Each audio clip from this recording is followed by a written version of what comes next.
சக்தி சமையலில் இன்றைக்கி நம்ம பார்க்க போகிறது கத்திரிக்காய் உருளைக்கிழங்கு புளிக்குழம்பு எப்படி செய்யலான்னு பார்க்கலாம் வாங்க.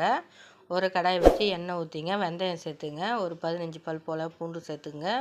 நல்லா பொரிஞ்சு வரட்டும். வெங்காயம் தக்காளி சேர்த்துக்கலாம்.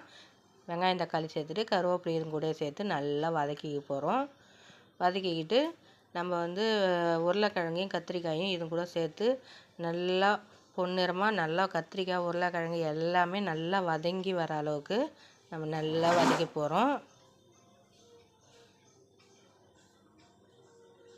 பாருங்கள், நல்லா சுருளாக வதங்கி வரணும். இந்த ஸ்டேஜில் நம்ம புளி கூட மஞ்சத்தூள், உப்பு, மிளகாத்தூள் எல்லாமே கரைச்சி இது கூட சேர்த்துக்கலாம். இது நம்ம குழம்பு கொதித்து இறக்கும்போது மிளகும் பூண்டும் நல்லா தட்டி இது கூட சேர்த்து நம்ம இறக்கும்போது சுவையான புளிக்குழம்பு ரெடி ஆகிடும். சூப்பரான டேஸ்ட்டில் இருக்கும். ஒரு ட்ரை பண்ணி பார்த்துட்டு கமெண்ட் பண்ணுங்கள், சப்ஸ்கிரைப் பண்ணுங்கள், பக்கத்தில் உள்ள